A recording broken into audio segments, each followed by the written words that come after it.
السلام علیکم ورحمۃ اللہ وبرکاتہ۔ الحمد للہ رب العالمین والعاقبۃ للمتقین والصلاة والسلام علی اشرف الانبیاء والمرسلین نبینا محمد وعلی آلہ وصحبہ اجمعین وبعد۔ فقال النبی صلی اللہ علیہ وسلم: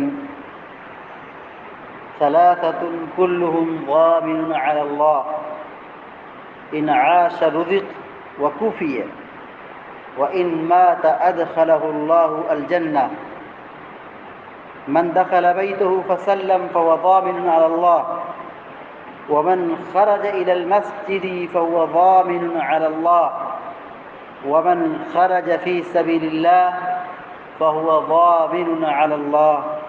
رواہ ابو داود وابن حبان فی صحیح۔ صحیح الترغیب و ترہیب کی ایک روایت پڑھی گئی ہے جس کو علامہ البانی رحمۃ اللہ علیہ نے صحیح قرار دیا ہے، اور یہ روایت سنن ابو داود کے اندر اور صحیح ابن حبان کے اندر بھی موجود ہے۔ بڑی ہی شاندار روایت ہے۔ اللہ کے نبی صلی اللہ علیہ وسلم نے فرمایا کہ تین ایسے لوگ ہیں جن کے بارے میں اللہ رب العالمین ضمانت لیتا ہے۔ کس بات کی ضمانت لیتا ہے؟ اللہ تعالیٰ ضامن بنتا ہے تو اللہ تعالیٰ کس بات کی ضمانت لیتا ہے؟ اللہ کے نبی صلی اللہ علیہ وسلم نے فرمایا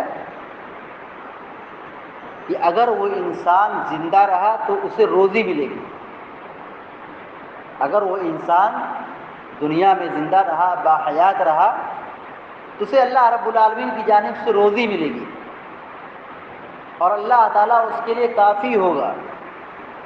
اور اگر آدمی مر جائے، وفات پا جائے، تو اللہ تبارک و تعالیٰ ایسے آدمی کو جنت میں داخل کر دے گا۔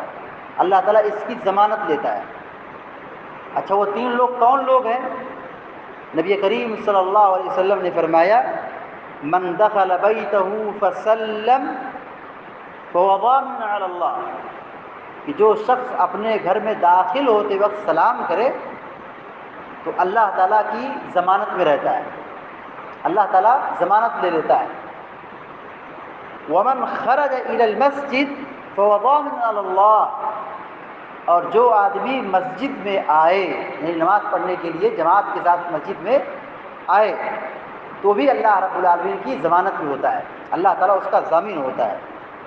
ومن خرج فی سبیل اللہ فهو ضامن علی اللہ، اور جو آدمی اللہ رب العالمین کی راہ میں جہاد کرنے کے لیے نکلا تو بھی اللہ تعالیٰ اس کا ضامن ہوتا ہے، اللہ تعالیٰ کی ضمانت میں ہوتا ہے۔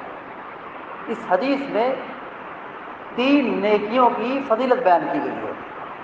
ایک نیکی ہے گھر میں داخل ہوتے وقت سلام کرنا، اپنے گھر والوں سے، اپنے بال بچوں سے سلام کرنا، اس کی فضیلت۔ دوسرا عمل ہے مسجد کی طرف آنا۔ تیسرا عمل ہے جہاد فی سبیل اللہ۔ ان تین اعمال کی اللہ کے نبی صلی اللہ علیہ وسلم نے فضیلت بیان فرمائی ہے کہ اللہ تعالیٰ ان لوگوں کا ضامن بنتا ہے، اللہ تعالیٰ ان لوگوں کی حفاظت کرتا ہے، اللہ تعالیٰ ان لوگوں کی ضمانت لیتا ہے۔ کس بات کی ضمانت لیتا ہے؟ ضمانت اس بات کی کہ ان کو روزی ملے گی، ان کو دنیا کے اندر رزق کے دروازے کھول دیے جائیں گے، روزی ملے گی، خیر و برکت حاصل ہوگی۔ اور دوسری ضمانت یہ کہ اللہ تبارک و تعالیٰ کافی ہو جائے گا، اللہ تعالیٰ کافی ہو جائے گا دشمنوں کے شر سے، ظالموں کے شر سے، حاسدوں کے حسد سے۔ اللہ رب العالمین ایسے اپنے بندوں کے لیے کافی ہو جائے گا، حامی اور ناصر بن جائے گا، مددگار بن جائے گا۔ اور تیسری ضمانت ہے کہ اگر آدمی کا انتقال ہو جائے یا وفات پا جائے تو اللہ تبارک و تعالیٰ ایسے آدمی کو اپنی جنت میں داخل کرے گا۔ یہ تینوں اہم نیکیاں ہیں، ہم سب کو ان تین نیکیوں پر شدید توجہ دینے کی ضرورت ہے۔ گھر میں جائیں تو اپنے بال بچوں سے سلام کریں، اپنے اہل و عیال سے سلام کریں. اسی طریقے سے مسجد آئیں جائیں، مسجد کو آباد رکھیں، نماز کی پابندی کریں. اس سے روزی ملتی ہے اور اس سے اللہ رب العالمین کی جانب سے مدد حاصل ہوتی ہے. اور نماز کی وجہ سے، مسجد میں آنے کی وجہ سے دشمنوں کے شر سے آدمی محفوظ ہوتا ہے، ظالموں کے ظلم سے آدمی محفوظ ہوتا ہے. اور تیسری بڑی نیکی ہے کہ اللہ کی راہ میں جہاد کرنا، اس سے بھی آدمی کو اللہ رب العالمین کی نصرت، مدد، تائید حاصل ہوتی ہے. لہذا ہم سب کو ان تینوں عمل پر قائم رہنا چاہیے اور ان تینوں نیکیوں کو اپنی زندگی میں نافذ کرنا چاہیے.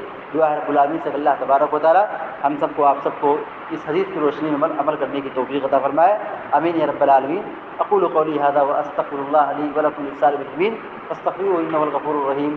وصلى الله على نبينا محمد وعلى اله وصحبه اجمعين. السلام علیکم ورحمۃ اللہ وبرکاتہ.